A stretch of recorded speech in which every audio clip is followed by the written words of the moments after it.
ओम जय जय जय नमस्ते नमस्ते नमस्ते नमोरंतां सुतं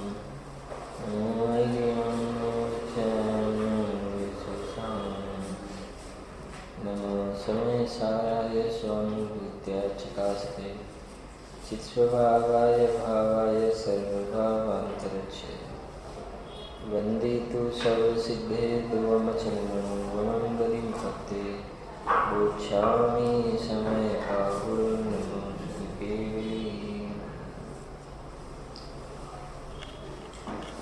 भगवान कुंकुंदाचार्य देव द्वारा रचित समय सार परमागम गाथा 155 से गाथा से जीवादि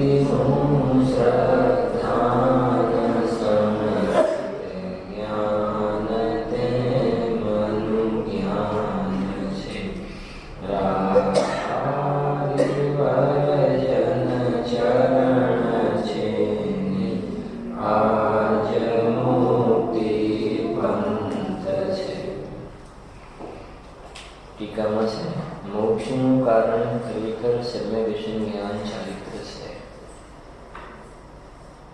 તેમાં સમ્યક દર્શન તો જીવાદી પદાર્થોના શ્રદ્ધાન સ્વભાવે જ્ઞાનનું થવું પરિણમવું તે છે. પછી છે જીવાદી પદાર્થોના જ્ઞાન સ્વભાવે જ્ઞાનનું થવું પરિણમવું તે જ્ઞાન છે. રાગાદિના ત્યાગ સ્વભાવે જ્ઞાન એટલે આત્માનું થવું પરિણામનું તે ચારિત્ર છે. તેથી એ રીતે એમ ફલિત થયું કે સમ્યક દર્શન જ્ઞાન ચારિત્રે ત્રણેય એક જ્ઞાનનું ભવન એટલે આત્માનું પરિણમન જ્ઞાનનું ભવન જ છે, રાગનું ભવન નથી. એ વ્યવહાર રત્નત્રય એ રાગનું ભવન છે. એટલે અહીંયા ખુલાસો કરવો છે. વ્યવહાર રત્નત્રય મોક્ષનું ખરું કારણ નથી, કેમ કે વ્યવહાર રત્નત્રય રાગનું પરિણમન છે, રાગ ભવન છે. અને જે પરમાર્થ મોક્ષ કારણ છે એ તો જ્ઞાનનું ભવન છે. માટે જ્ઞાન જ પરમાર્થ મોક્ષ કારણ છે. જ્ઞાન કોને કહ્યું કે જે રત્નત્રય પરિણમન જે થયું છે શુદ્ધ, એને જ જ્ઞાન કહે છે. જે આગળની ગાથામાં પણ આવી કરતા કર્મમાં જ્ઞાન માત્રથી બંધનો નિરોધ સિદ્ધ થાય છે. આવીને વાત જ્ઞાન માત્રથી. તો જ્ઞાન માત્ર એટલે આ જે રત્નત્રય રૂપ પરિણમન જે છે નિશ્ચય રત્નત્રય એ જ્ઞાન માત્ર છે, રાગ નથી. ત્યાં એનું નામ છે જ્ઞાન. એ 14 નંબરની ગાથામાં પણ કહ્યું ને, આત્માની જે અનુભૂતિ થઈ એને અનુભૂતિ કહો, એને શુદ્ધ નહીં કહો, અનુભૂતિ કહો, આત્મા કહો. એ અનુભૂતિને શું કહી દીધું? ત્યાં આત્મા કહી દીધી. તો એ કહે છે એ પરમાર્થ મોક્ષનું કારણ એ છે. એની અંદર આપણે જે પહેલા નંબરમાં જે સમ્યક દર્શનની વાત છે, ગઈકાલે વાત થઈ હતી કે ચારે અનુયોગના ગ્રંથમાં સમ્યક દર્શનની વાત તો તમને જોવા મળશે. એક પણ અનુયોગ એવો નહીં હોય કે જ્યાં સમ્યક દર્શનની વાત ના હોય. જેમ વિચાર કરીએ આપણે કે અણુવ્રત મહાવ્રતની ચર્ચા છે, અણુવ્રત મહાવ્રતની ચર્ચા, 7 વ્યસનની ચર્ચા, એ દ્રવ્યાનુયોગમાં તમને નહીં જોવા મળે. અણુવ્રત મહાવ્રતની ચર્ચા કર્ણાનુયોગના ગ્રંથમાં નહીં જોવા મળે. એ તમને મુખ્ય રૂપથી શેમાં જોવા મળશે? ચરણાનુયોગના ગ્રંથોમાં જોવા મળશે. બીજી વાત, કર્મની વાત કરીએ, 70 કોડાકોડી સાગર, 30 કોડાકોડી સાગર, પ્રકૃતિ બંધ, પ્રદેશ બંધ, સ્થિતિ બંધ, અનુભાગ બંધ, 3 લોકનું માપ, એમાં દ્વીપ સમુદ્ર ક્યાં કેટલે છે, એ બધી ચર્ચા તમને કર્ણાનુયોગમાં જોવા મળશે. કર્ણાનુયોગમાં એ તમને દ્રવ્યાનુયોગમાં કે ચરણાનુયોગ કે પ્રથમાનુયોગમાં નહીં જોવા મળે. અને આદિનાથ ભગવાનનું ચરિત્ર છે, મહાવીર ભગવાનનું ચરિત્ર, પાર્શ્વનાથ ભગવાનનું ચરિત્ર છે, અથવા તો રાજાના રૂપનું વર્ણન છે, રાણીના રૂપનું વર્ણન છે. એ બધી વાતો જે છે, નગરીનું વર્ણન, કર્ણાનુયોગમાં નગરીના માપ હશે, પણ નગરીની શોભાનું વર્ણન તમને ક્યાં જોવા મળશે? વર્તમાન યુગની અંદર જોવા મળશે. લાગે છે કે ભાઈ ચોથા કાળમાં મનુષ્યની ઊંચાઈ આટલી હોય, પાંચમા કાળમાં આટલી, ત્રીજા કાળ, એ ઊંચાઈ એ કરણાન યુગમાં મળશે, પણ એ રૂપનું વર્ણન જે છે એ પ્રથમાન યુગમાં જોવા મળશે. સમજાય છે? હવે વાત છે સમય દર્શનની વાત કરીએ જરા. હવે સમય દર્શનની વાત કયા અનુયોગના ગ્રંથમાં જોવા મળશે? એ સમય દર્શનની વાત છે એ ચારેય અનુયોગમાં જોવા મળશે. એક પણ અનુયોગ એવો નહીં હોય કે જ્યાં સમય દર્શનની ચર્ચા નહીં હોય. ભલે એ અલગ પ્રકારથી જોવામાં આવે. જેમ કે કર્ણાન યોગમાં સમય દર્શનની ચર્ચા હોય તો કર્મના ઉપસમ ક્ષય ક્ષયોપસમની અપેક્ષાથી જોવામાં આવે. ઔપસમિક સમય દર્શન, ક્ષયોપસમિક ક્ષાયી એ અપેક્ષાથી ચર્ચા, સમય દર્શનની ચર્ચા જોવામાં આવશે. અધિગમત સમય દર્શન, નિસર્ગત સમય દર્શન એ જોવામાં આવશે. ચરણાન યોગની અંદર પણ સમય દર્શનની ચર્ચા જોવામાં આવશે. દેવ શાસ્ત્ર ગુરુની શ્રદ્ધાને સમય દર્શન કહે છે. એ અનંતાદિકને માનતો નથી, બીજાને માને છે, બીજાને માનતો નથી, તો એ અપેક્ષાથી ત્યાં સમય દર્શનની ચર્ચા જોવામાં આવશે. પ્રથમાન યોગની અંદર પણ સમય દર્શનના 8 અંગ છે, નિશંકિત, નિકાંક્ષિત, તો એના ગુણની મુખ્યતાથી ત્યાં સમય દર્શનની વાત જોવામાં આવશે. અને દ્રવ્યાન યોગની અંદર પણ સમય દર્શનની વાત જોવામાં આવે છે. એટલે સારા જીનાગમમાં સમય દર્શનની ચર્ચા જોવામાં આવે છે.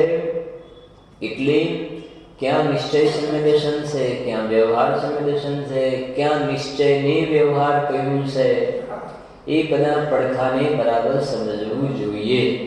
જેની ચર્ચા આપણે તત્વા સૂત્રના માધ્યમથી કરી છે. એમાં હજુ એકાદ જે બિંદુ બાકી રહે છે એના માટે તમે જરા જો શિષ્ટમાં, આમ તો હજુ એનો ઘણો વિસ્તાર છે, પણ આપણે ઘણું થઈ જશે પછી લાંબુ. એટલે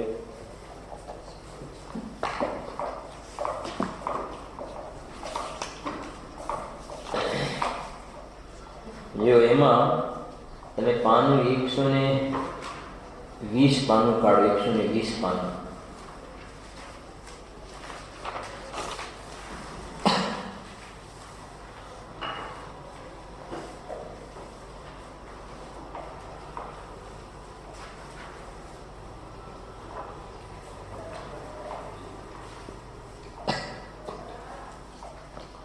જો એમાં મળ્યું, એમાં ઉપર સી ચોથી લાઈન છે, પ્રશ્ન છે, સાત પ્રકૃતિનો, મળી ગયું ને, સાત પ્રકૃતિનો ક્ષય અથવા ઉપસમ આદિ થાય તે વ્યવહાર સમ્યક દર્શન છે કે નિશ્ચય સમ્યક દર્શન છે?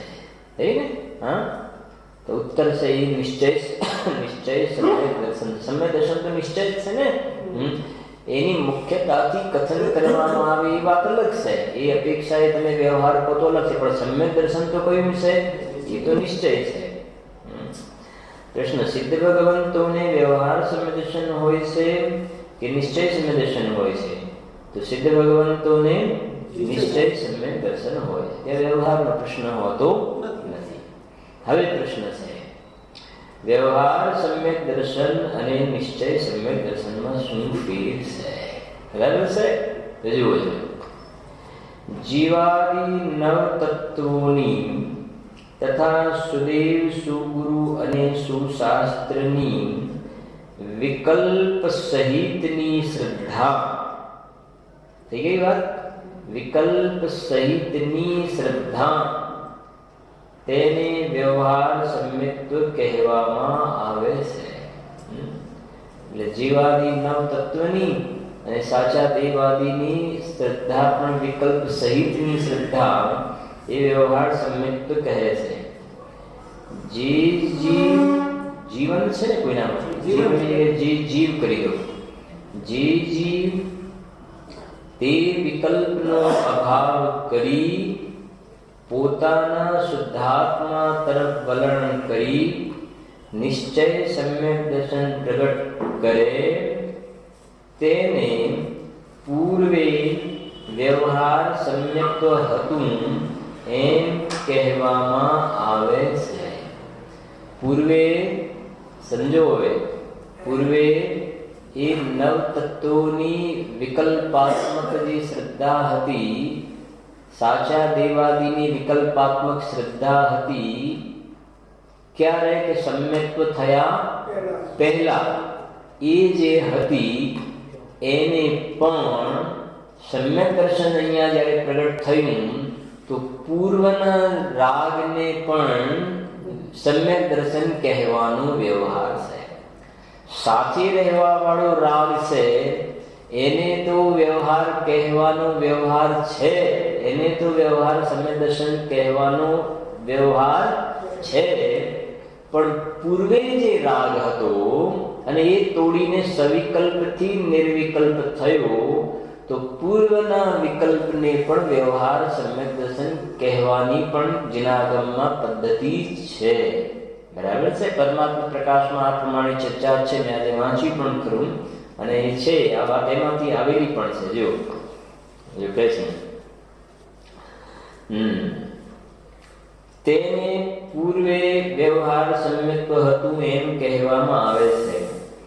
જે જીવ નિશ્ચય સમ્યક દર્શન પ્રગટ ન કરે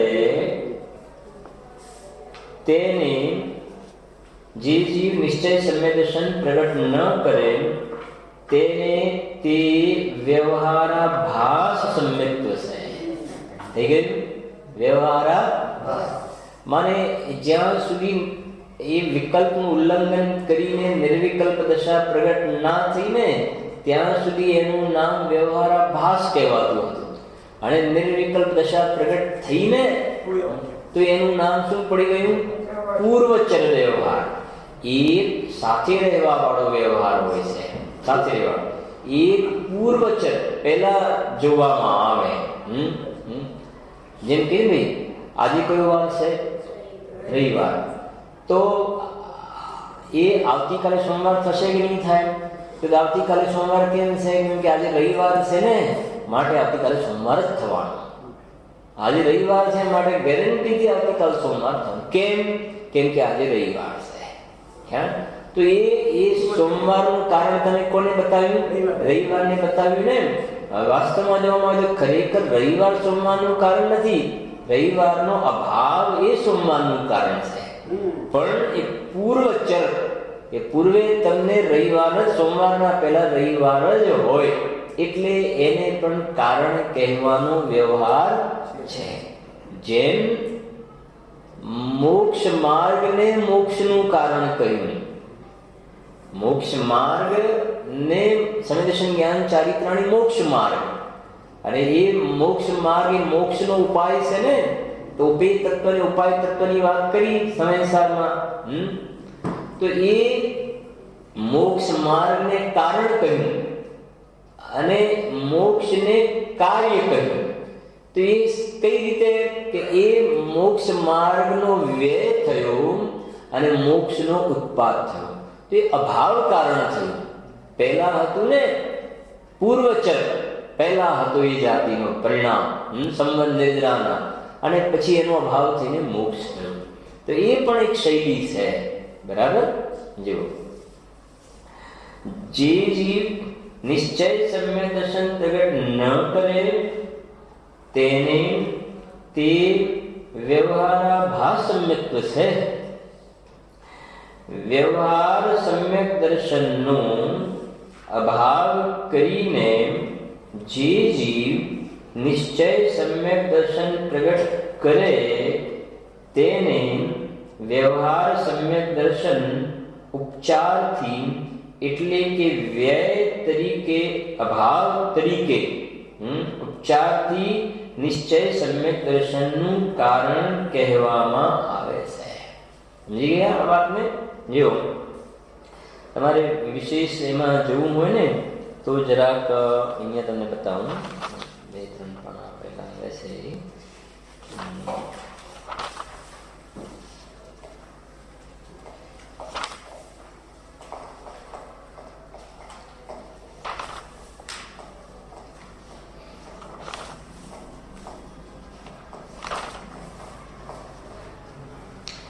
પાનું છે 107 પાનું કાઢો. 107.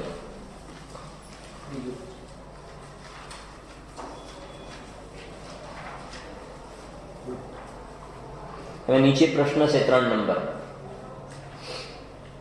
બરાબર છે? મળ્યું? 20 નંબરના બિંદુમાં 3 નંબર પ્રશ્ન શું છે? વ્યવહાર સમ્યક દર્શન તે નિશ્ચય સમ્યક દર્શનનું કારણ છે. આ એ થઈ ને વાત, પ્રશ્ન એક પ્રકારનો જે આપણે વાંચીએ એ થઈ ને વાત પાછી, બરાબર? જો વ્યવહાર સમ્યક દર્શન તે નિશ્ચય સમ્યક દર્શનનું કારણ છે કે ના? વ્યવહાર સમ્યક દર્શન તે નિશ્ચય સમ્યક દર્શનનું કારણ નથી. વ્યવહાર સમ્યક દર્શન તો વિકાર છે અને નિશ્ચય સમ્યક દર્શન તો શુદ્ધ પર્યાય છે. ખ્યાલ આવ્યો? વિકાર તે અવિકારનું કારણ કેમ હોઈ શકે? ગુરુદેવના શબ્દમાં લસણ ખાતા ખાતા કસ્તુરીના ઓળકાર ના આવે એમ વિકાર કરતા કરતા નિર્વિકાર દશા ન પ્રગટ થાય. એટલે વ્યવહાર સમ્યક દર્શન નિશ્ચય સમ્યક દર્શનનું કારણ થઈ શકે નહીં, પણ તેનો વ્યય એટલે કે અભાવ થઈ નિશ્ચય સમ્યક દર્શનનો ઉત્પાદ સુપાત્ર જીવોને પોતાના પુરુષાર્થથી થાય છે. શાસ્ત્રમાં જ્યાં વ્યવહાર સમ્યક દર્શનને નિશ્ચય સમ્યક દર્શનનું કારણ કહ્યું છે ત્યાં વ્યવહાર સમ્યક દર્શનને અભાવરૂપ કારણ કહ્યું છે એમ સમજ. ખ્યાલ આવે છે? અભાવરૂપ કારણ સમજવું. ક્યાંક એમ પણ કે બંને સાથે પ્રગટ થાય છે, બરાબર છે? એ પણ એક કથન પદ્ધતિ છે. અને પહેલાની વાત પણ પહેલા ઉપર પણ વ્યવહાર ક્યારે લાગુ પડશે કે બંને સાથે પ્રગટ થયા ને, બંને સાથે. એટલે પૂર્વનો રાગ ઉપર પણ વ્યવહારનો આરોપ ક્યારે આવ્યો કે અત્યારે નિશ્ચય થયું તો પૂર્વના રાગ ઉપર પણ આરોપ આવ્યો અને વર્તમાન જે રાગ છે એના ઉપર પણ આરોપ આવે છે. એ ટોડરમલજી પણ રહસ્યપૂર્ણ ચિઠ્ઠીમાં લખ્યું સવિકલ્પથી નિર્વિકલ્પ થવાનું સાધન. તો સવિકલ્પથી નિર્વિકલ્પ, તો સવિકલ્પ એ કોઈ નિર્વિકલ્પ દશાનું કારણ નથી, પણ એનો ભાવ થાય છે તો એને સાધન કહેવાનું પણ વ્યવહાર છે. એ પ્રકારે જો શાસ્ત્રમાં જ્યાં વ્યવહાર સમ્યક દર્શનને નિશ્ચય સમ્યક દર્શનનું કારણ કહ્યું છે ત્યાં વ્યવહાર સમ્યક દર્શનને અભાવરૂપ કારણ કહ્યું છે એમ સમજવું. કારણ બે પ્રકારના છે, એક નિશ્ચય અને બીજો વ્યવહાર. નિશ્ચય કારણ તો અવસ્થા રૂપે થનાર દ્રવ્ય પોતે છે. એ દ્રવ્ય પોતે એ અવસ્થા રૂપે પરિણમે છે. અને વ્યવહાર કારણ પૂર્વના પર્યાયનો વ્યય થાય છે તે છે. એ વ્યવહાર કારણ એ પર્યાયનો તો શું થઈ ગયો? વ્યય થઈ ગયો છે. અને નિશ્ચય કારણ છે એવી રૂપે તો દ્રવ્ય પોતે એ રૂપે પરિણમ્યું છે.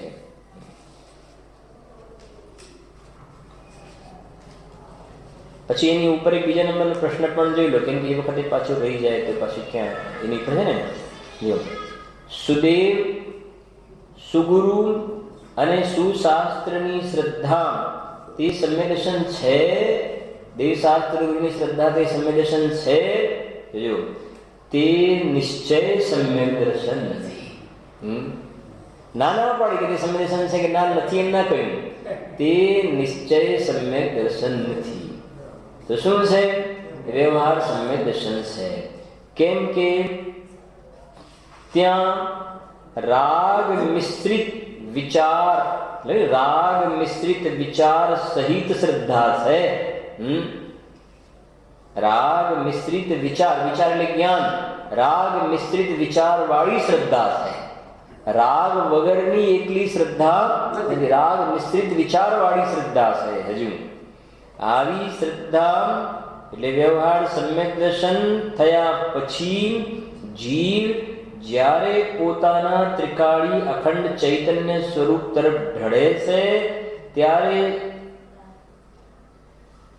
રાગ વિકલ્પનો સંબંધ અંશે ટળતા નિશ્ચય સમ્યક દર્શન પ્રગટ થાય છે. આ છે પદ્ધતિ, આ છે આખી આ પ્રકારે. બરાબર?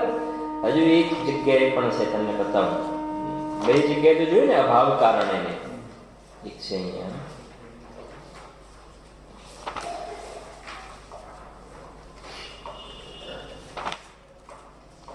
પાનું છે 96.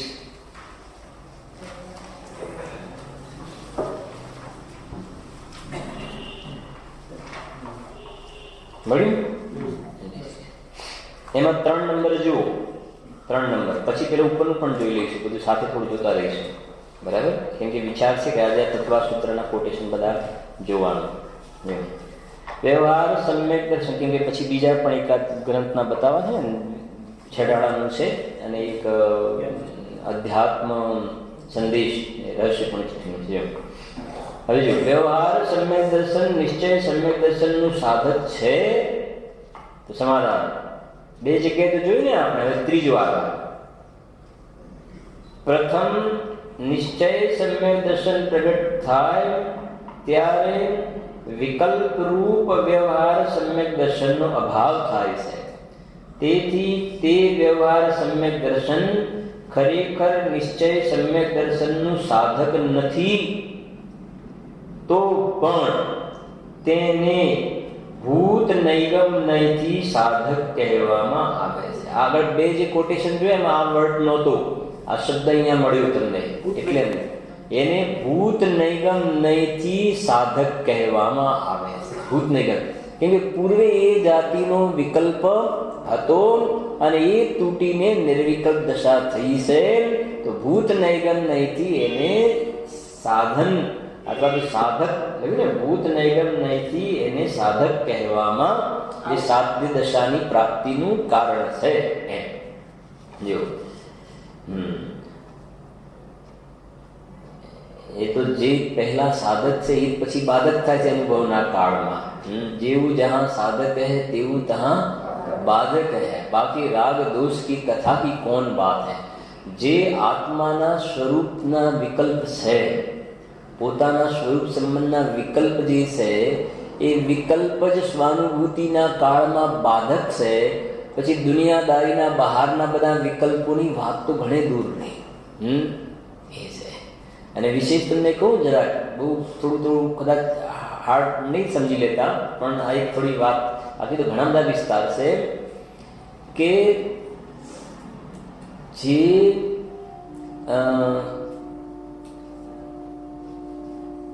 દેવશાસ્ત્ર ગુરુ સંબંધનો વિચાર કરે છે ને, દેવશાસ્ત્ર ગુરુ સંબંધનો વિચાર, તો એ વ્યવહાર સમ્યક દર્શન છે. વ્યવહાર સમ્યક સવિકલ્પ વ્યવહાર સમ્યક દર્શન છે. સવિકલ્પ વ્યવહાર સમ્યક. અને પોતાના સ્વરૂપ સંબંધનો વિકલ્પ કરે છે ને, એ સવિકલ્પાત્મક નિશ્ચય સમ્યક દર્શન છે. સમજાય છે કે નહીં?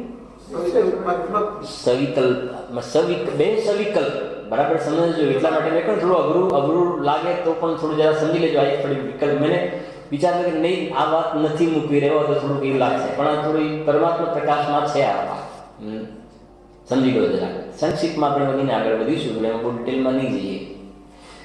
કે સવિકલ્પ જ બે, પણ વિકલ્પ સવિકલ્પમાં એકમાં દેવશાસ્ત્ર ગુરુનો વિકલ્પ છે, પરનો વિકલ્પ. દેવશાસ્ત્ર ગુરુ આવે ને, પર સંબંધી વિકલ્પ છે, તેમના સ્વરૂપનો વિચાર ચાલે છે. એમાં પરની અપેક્ષા આવી. પરની અપેક્ષા આવી એટલે સવિકલ્પ અથવા તો વિકલ્પાત્મક વ્યવહાર સમ્યક દર્શન.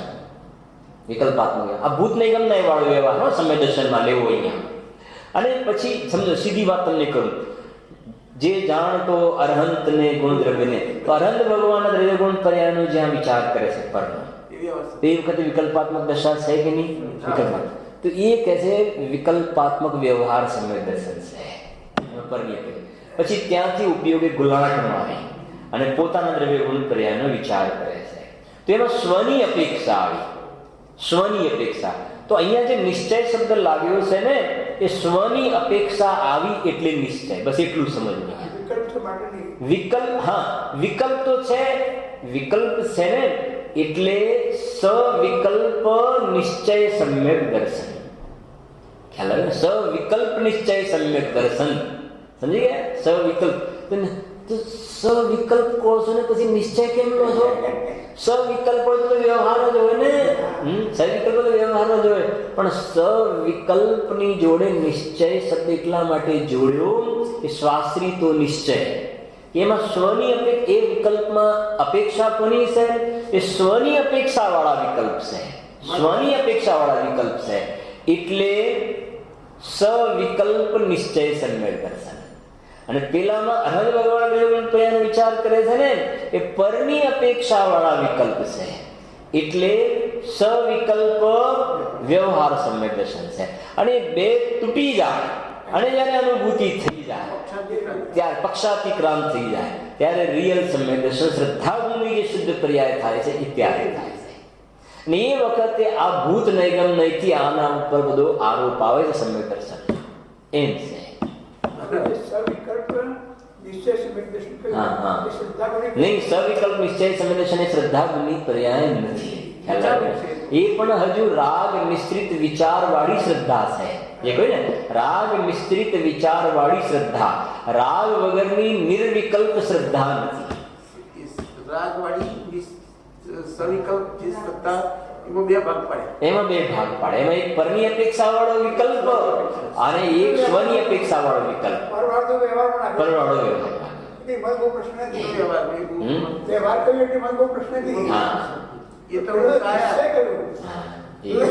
એટલે નિશ્ચય કહ્યું ને. એટલે હું પણ એકદમ મેં વાંચ્યું ને હું પણ મેં કીધું વાંચ્યું અને ગુરુદેવના પછી પ્રવચન વાંચ્યા. મેં કીધું કે લખ્યું પણ છે આચાર્ય દેવે લખ્યું સ્વની અપેક્ષા છે ને એટલે નિશ્ચય.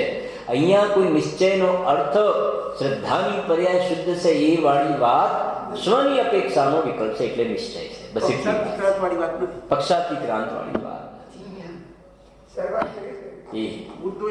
નથી. પક્ષમાં ઉભો છે ને સ્વના પક્ષમાં ઉભો છે. સ્વના પક્ષમાં હે નથી. 20 કલશ આવે ને એક કહે હું બંધાયેલો છું બીજો કહે નથી બંધાયેલો. એક કહે છે હું શુદ્ધ છું અને બીજો કહે છે હું અશુદ્ધ છું. તો એ કહે છે એ શુદ્ધ છું એવો જે વિકલ્પ છે ને એ સ્વની અપેક્ષા વાળો વિકલ્પ છે. એ નિશ્ચય એ રીતની એમ.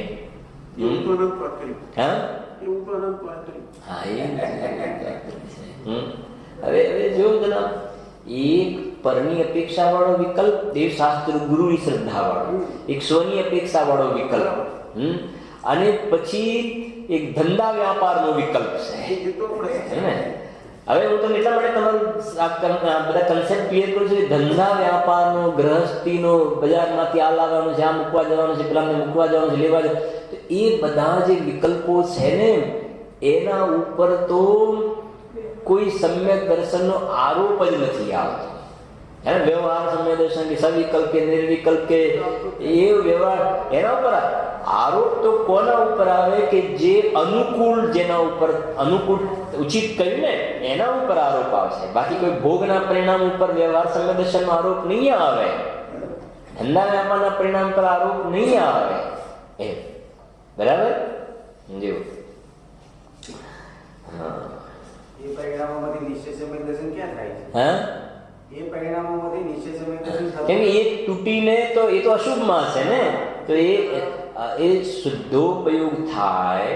સમ્યક દર્શન જ્યારે પ્રગટ થાય ને તો એના પહેલાની પર્યાયમાં શુભોપયોગ હોય છે. એના પહેલાની પર્યાયમાં અશુભોપયોગથી ક્યાં જાય છે? એટલે એ તો એનું અભાવ કારણ પણ નહીં કહેવાય. કેમ કે એનો વ્યય થઈને થયું ને તો વ્યય થયો તો અશુભોપયોગનો થોડો વ્યય થાય છે. ત્યાં છે તો શુભોપયોગ વિચાર ના હોય. હા, કુદેવાદીનો પહેલા વિચાર અશુભ તો ના હોય. કુદેવાદીનો વિચાર તો ના હોય. અશુભ પરિણામ તો ના હોય. શુભ વિચાર હોય.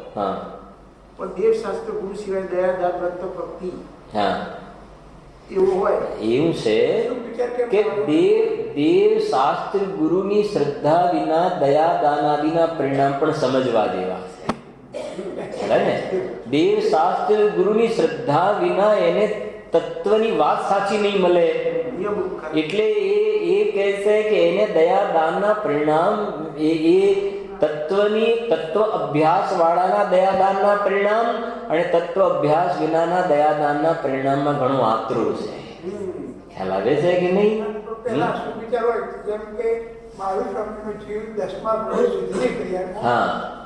એ તો શું વિચાર જયારે ઉપરથી 2 મુદ્રા જાય એમણે સંબોધન કર્યું. હા. તો અશુભમાંથી શુભમાં આવ્યું. હા. અને પછી એને અશુભ એ જ્યારે એ શું કે હરણને મારવાના પરિણામ છે એ બધા શુભ ઉપાય છે.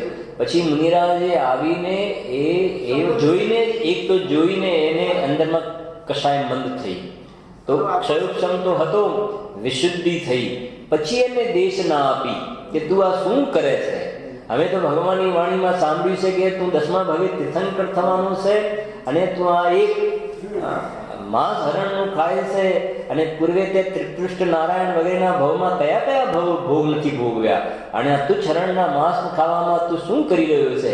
એમ એને ઉપદેશ આપ્યો અને એ જીવને અંદરમાં એકદમ વિશુદ્ધતા પ્રગટ થઈ, વિશેષ વિશુદ્ધિ થઈ. અને એ પછી જે દેશના આપી આગળ જતા જતા કે તું અમારી સામે ના જો, દેખનારને દેખ, જાણનારને જાણ, ચેતનારને ચેત. અને એ પછી એ જીવે ઉપયોગ ઘુલાટ માર્ગે અંતર સન્મુખ દ્રષ્ટિ કરી તે ભગવાનનો લઘુનંદન બની ગયો. મોક્ષ માર્ગનું ઉદ્ઘાટન થઈ ગયું. ત્યાં એ નિશ્ચય સમ્યક દર્શન થયું ને, નિશ્ચય. તો એના પૂર્વે જે ગુરુની શ્રદ્ધા, આ જે કહે છે પરમ સત્ય છે, એ ગુરુની શ્રદ્ધા, એ વ્યવહાર સમ્યક દર્શન અને એ પછી પોતાનો સ્વસંબંધનો વિકલ્પ જે છે એ સવિકલ્પ નિશ્ચય સમ્યક દર્શન, એ સવિકલ્પ નિશ્ચય. બધું આવી ગયું ને. અને તો દરેકમાં આવશે, કેમ કે એ દેવ સાથે પછી જ્યારે પોતાના સ્વરૂપનો પણ એક આગળમાં તો આવશે ને, એ પ્રક્રિયા તો આવશે. અને સમય સારમાં કર્તા કર્માધિકારમાં છેલ્લે તો વાત લખી કે વ્યવહારનો પક્ષ તો અમે પહેલેથી છોડાવતા આવ્યા છીએ. આવીને વાત, વ્યવહારનો પક્ષ તો અમે પહેલેથી છોડાવ્યા. હવે કહે છે અમે હવે જે છોડાવવા જઈ રહ્યા છે એ હું અબદ્ધ અસ્પૃષ્ટ છું એ જાતિના વિકલ્પને પણ તિલાંજલિ આપવાની વાત છે. હવે તો એની વાત છે. પેલા વિકલ્પો તો પહેલેથી છોડાવ્યા છે, પણ પોતાના સ્વરૂપ સંબંધના વિકલ્પ છે એ પણ આત્માની અનુભૂતિમાં બાધક છે. પેલા નિયમથી હોય છે. નિયમથી એટલે શું કહેવાય કે આવી જ જાતિના હોય એવું કઈ હોતું ને, કે પશુના જીવને ક્યાં એવું અબદ્ધ શું ને ગાયક શું એવું બધું એને ક્યાં આવડે છે. એને ક્યાં આવડે છે. નરકની અંદર નારકી સમ્યક તો પ્રગટ કરી લે છે, પશુઓ કરી લે છે, તો એને એવી જાતિનો કોઈ ભાવ ભાષણ એને વર્તે છે. બસ ભાવ ભાષણ છે એને.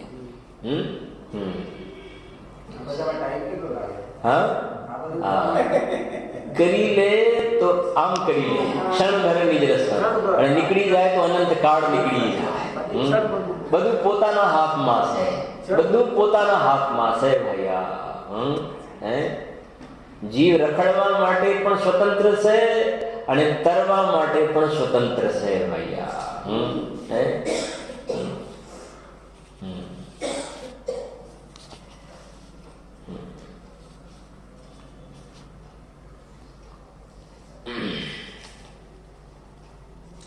એ ગઈકાલે જ સાંજે હું ઘરે ગયો ને, તો પછી ત્યાં ટીવીની અંદર આવજો ઘરેથી પેલું એક આવે છે ને આસ્થા કે ખબર નહીં કોઈ ચેનલ, એની અંદર હું નામ તો નથી દેતો, કે એમનું વ્યાખ્યાન ચાલતું હતું.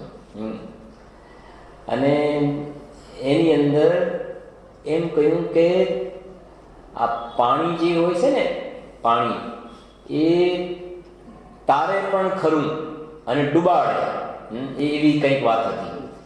પછી એના ઉપરથી ગુરુની વાત કરી. એ ભાઈએ ગુરુની જે વાત કરી એ ગુરુ ઉપદેશ તો આપે, ઉપદેશ આપે અને સામેવાળો પુરુષાર્થ કરે તો તરી જાય.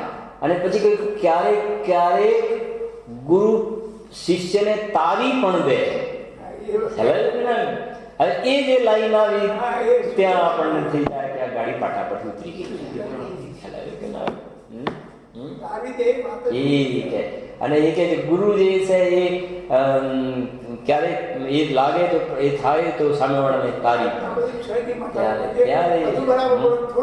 અને પછી વ્યાખ્યાન પૂરું થાય પછી તમને હું કહીશ, ખ્યાલ આવ્યો કે ના, અને તમને થશે કે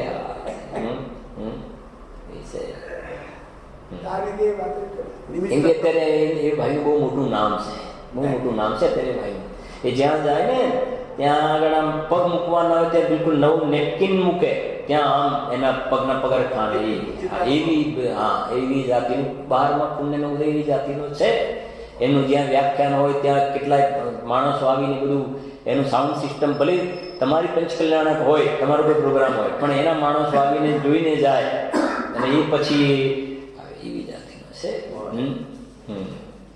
અને મારે તો આ ઘણી વાર જવાનું થાય ને મુંબઈ અને દાદરને, તો ઘણો મોટો વર્ગ છે અને આવે પણ છે સાંભળવા, આપણું પણ સાંભળવા માટે આવે છે ને કહે છે કે આ વાત તો, અને પછી હવે તો જ્યારે રેગ્યુલર આવે છે પણ હજુ થોડું કઠણ પડે આ વાતને.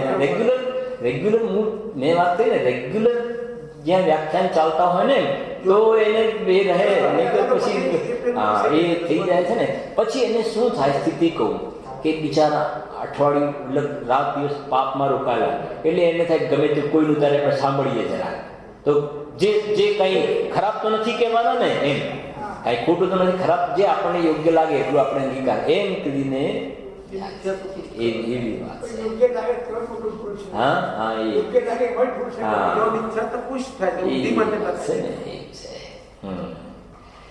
ઘણા તો ઓછું થઈ ગયું, પણ ઘણું બધું અત્યારે મોટો વર્ગ છે, ઘણો મોટો વર્ગ છે.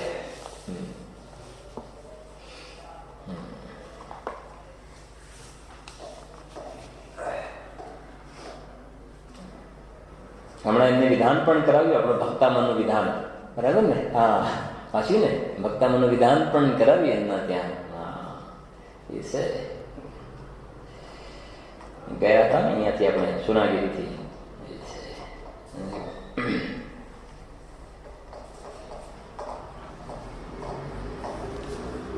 જો વ્યવહાર સમ્યક દર્શન નિશ્ચય સમ્યક દર્શનનું, વ્યવહાર સમ્યક દર્શન નિશ્ચય સમ્યક દર્શનનું સાધક છે. તો જો પ્રથમ નિશ્ચય સમ્યક દર્શન પ્રગટ થાય ત્યારે વિકલ્પ રૂપ વ્યવહાર સમ્યક દર્શનનો અભાવ થાય છે. તેથી તે વ્યવહાર સમ્યક દર્શન ખરેખર નિશ્ચય સમ્યક દર્શનનું સાધક નથી. તો પણ તેને ભૂત નૈગમ્યથી સાધક કહેવામાં આવે છે. ભૂત નૈગમ્યથી કહે છે એટલે કે પૂર્વે જે વ્યવહાર સમ્યક દર્શન હતું તે નિશ્ચય સમ્યક દર્શન પ્રગટ થતી વખતે અભાવરૂપ થાય છે. તેથી જ્યારે તેનો અભાવ થાય છે ત્યારે પૂર્વેની વિકલ્પ સહિતની શ્રદ્ધાને એને આ પ્રમાણે પણ આપણે જે કહ્યું ને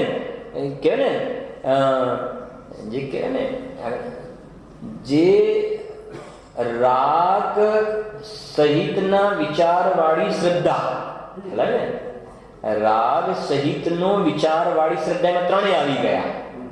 રાગ સહિતનો વિચાર એટલે જ્ઞાન, અને એવી શ્રદ્ધા, જ્યારે શ્રદ્ધા તરફથી બોલવું છે ને આપણે, વિકલ્પાત્મક શ્રદ્ધા બોલવું છે ને, તો આ થઈ જશે એ પ્રમાણે. જો ત્યારે પૂર્વેની વિકલ્પ સહિતની શ્રદ્ધાને, હવે કહું જરાક એક વાત બીજી જરા સાંભળી લો આની સાથે. વિકલ્પ શ્રદ્ધા જે છે, હું તમને પૂછું જરાક, આત્મામાં અનંત ગુણો છે ને, સમજો, આત્મામાં અનંત ગુણો છે, એમાં જ્ઞાન ગુણ જ સવિકલ્પ છે, બાકી બધા ગુણો નિર્વિકલ્પ છે. તો અત્યારે આપણને, અથવા તો સમજો કે દરેક જીવની વાતો મિથ્યા દ્રષ્ટિ જીવ છે અજ્ઞાની, એની જે પ્રતિજી છે નિર્વિકલ્પ હોય કે સવિકલ્પ હોય? પ્રશ્ન ખ્યાલ આવે છે? મારો પ્રશ્ન ખ્યાલ આવે છે? હા, કે પ્રતીતિ કયા ગુણની પર્યાય છે? પ્રતીતિ શ્રદ્ધા ગુણની પર્યાય છે, અને જ્ઞાન ગુણ સવિકલ્પ છે, બાકીના બધા ગુણો નિર્વિકલ્પ છે. એટલે અજ્ઞાનીની પણ આ દેહ તે હું છે એવી પ્રતીતિ છે, નિર્વિકલ્પ પ્રતીતિ છે. સમજો જ્ઞાન તરફથી સવિકલ્પ છે. નહીં, હું જે કહું છું સમજો પહેલા, કે અહીંયા જે સવિકલ્પ અને નિર્વિકલ્પ કહ્યું ને, જ્ઞાન ગુણ સવિકલ્પ છે અને બાકીના ગુણ નિર્વિકલ્પ છે, એ જાણવાની અપેક્ષા છે. જાણ કેમ? ભેદ પાડીને જાણવાનું કામ કોણ કરે છે? જ્ઞાન. બાકીના કોઈ ગુણોમાં જાણવાની તાકાત નથી, એટલે બધા ગુણોની પર્યાય જે છે નિર્વિકલ્પ જ હોય છે. અહીંયા નિર્વિકલ્પનો અર્થ રાગ નહીં લગાવો. બરાબર છે. અહીંયા નિર્વિકલ્પ નો અર્થ રાગ વગરની વાળી વાત નહીં લગાય, રાગ વગરની પ્રતીતિ નહીં લગાવવાની. સમજણ પડે છે? નિર્વિકલ્પ પ્રતીતિ. તો નિર્વિકલ્પ પ્રતીતિ એટલે પ્રતીતિ પણ નિર્વિકલ્પ હોય છે, ચારિત્ર પણ નિર્વિકલ્પ હોય છે, વીર્ય પણ નિર્વિકલ્પ હોય છે, બધાનો નિર્વિકલ્પ. કેમ કે જાણવાની તાકાત કોઈનામાં નથી એટલે નિર્વિકલ્પ. સમજો એટલે નિર્વિકલ્પ પ્રતીતિ છે. હવે જ્યારે એમ કથન આવે કે સમ્યક દર્શન થતા નિર્વિકલ્પ પ્રતીતિ થઈ, એવું જ્યારે આવે કે નિર્વિકલ્પ સવિકલ્પ પ્રતીતિમાંથી નિર્વિકલ્પ પ્રતીતિ થઈ, એ કથન સવિકલ્પ નિર્વિકલ્પ નું આવે તો રાગ વાળું સવિકલ્પ નિર્વિકલ્પ લે. ખ્યાલ આવ્યો? હા, સવિકલ્પાત્મક શ્રદ્ધા હતી, નિર્વિકલ્પ શ્રદ્ધા થઈ, તો એ જે સવિકલ્પ અને નિર્વિકલ્પ લગાવ્યો એ રાગના અર્થમાં સવિકલ્પ અને નિર્વિકલ્પ. હા, જ્ઞાનના અર્થમાં સવિકલ્પ અને નિર્વિકલ્પ જે છે એ રાગના અર્થમાં છે. ત્યાં આગળ કે રાગ હતો, પહેલા રાગ મિશ્રિત શ્રદ્ધા હતી અને પછી રાગ નીકળી ગયો અને શ્રદ્ધા રહી ગઈ તો નિર્વિકલ્પ પ્રતીતિ થઈ. તો સમ્યક દર્શનનું લક્ષણ જે નિર્વિકલ્પ પ્રતીતિ કહે છે. સમ્યક દર્શનનું લક્ષણ શું કહે છે? નિર્વિકલ્પ પ્રતીતિ. તો એ નિર્વિકલ્પ અર્થ રાગ વગરની પ્રતીતિ, એ રાગ વગરની પ્રતીતિ.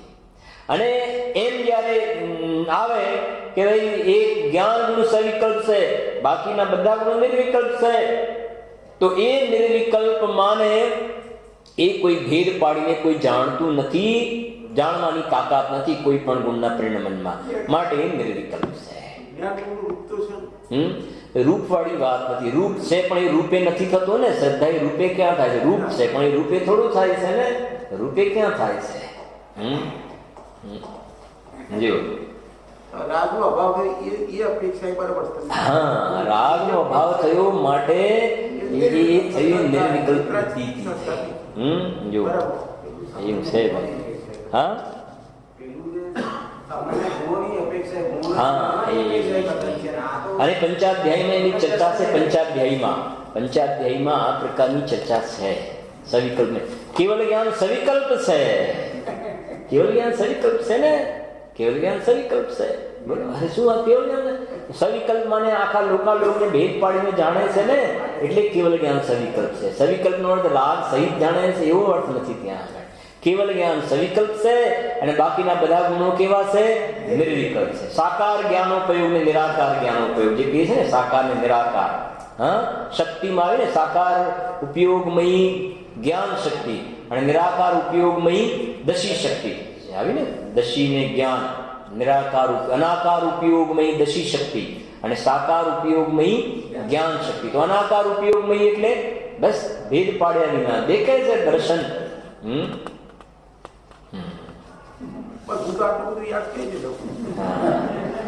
ગોળ કેટલી જાતિના હોય છે? કેટલી જાતિના ગોળ હોય છે બોલો? હા, બધા યાદ રહે કે ના રહે? એકનું બીજામાં ભેળસેળ થઈ જાય. 25 જાતના ગોળ હોય તો એકનું બીજામાં ભેળસેળ ના થાય, બધાના ભાવ યાદ રહે. અને સમ્યક દર્શનની વ્યાખ્યા 25 પ્રકારથી આવે તો બધું યાદ ક્યાંથી રહે? કેમ યાદ ના રહે? એ યાદ ના રહેતું હોય ધંધા વ્યાપારની વાતો તો અમને મંજૂર છે કે યાદ ના રહે.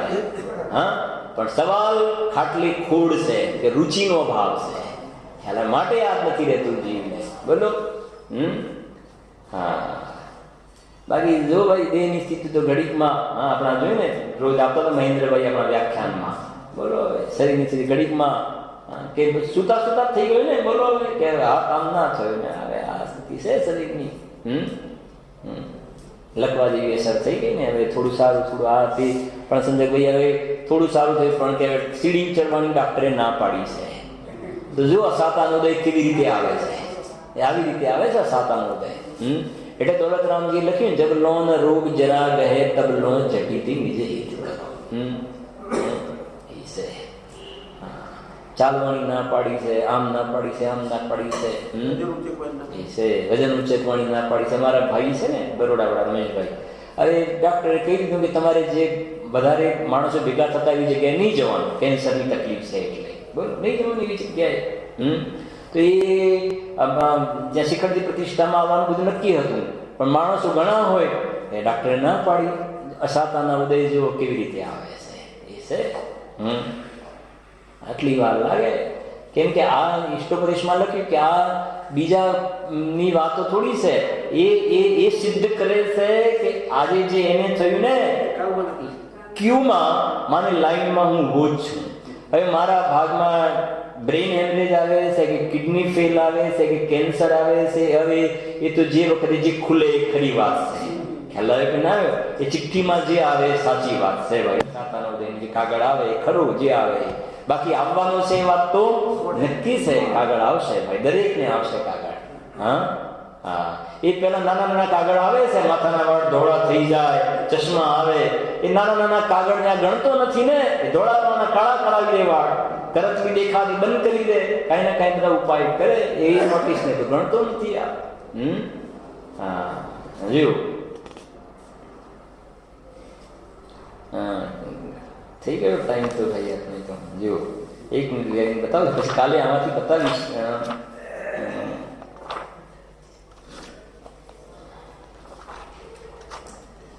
કાલે ફરી લઈશું અને હું થોડું જ્ઞાન દૃષ્ટિમાંથી, પણ એ આજે વાત આવી છે ને, અહીં લખ્યું છે જો સમ્યક્ત્વનું આત્મભૂત લક્ષણ શું? સ્વપરનું યથાર્થ ભેદ જ્ઞાન સદાય સમ્યક્ત્વની સાથે જ હોય છે અને એ બંને પર્યાયો એક જ સ્વદ્રવ્યના આશ્રય છે, માટે ભેદ વિજ્ઞાન તે સમ્યક્ત્વનું આત્મભૂત લક્ષણ છે. ગુણભેદની અપેક્ષાએ, હવે સાંભળો મારે આ બતાવું છે, નિર્વિકલ્પ પ્રતીતિ વાળી વાત. એટલી ગુણભેદની અપેક્ષાએ સમ્યક્ત્વનું લક્ષણ નિર્વિકલ્પ પ્રતીતિ તે આત્મભૂત લક્ષણ છે. નિર્વિકલ્પ પ્રતીતિ અને સમ્યક્ત્વનું લક્ષણ ભેદ વિજ્ઞાન તે અનાત્મભૂત લક્ષણ. એ બધાની ચર્ચા કાલે કરીશું, પણ ખાલી અત્યારે મારે જે આપણે પ્રકરણ ચાલ્યું નિર્વિકલ્પ પ્રતીતિ તે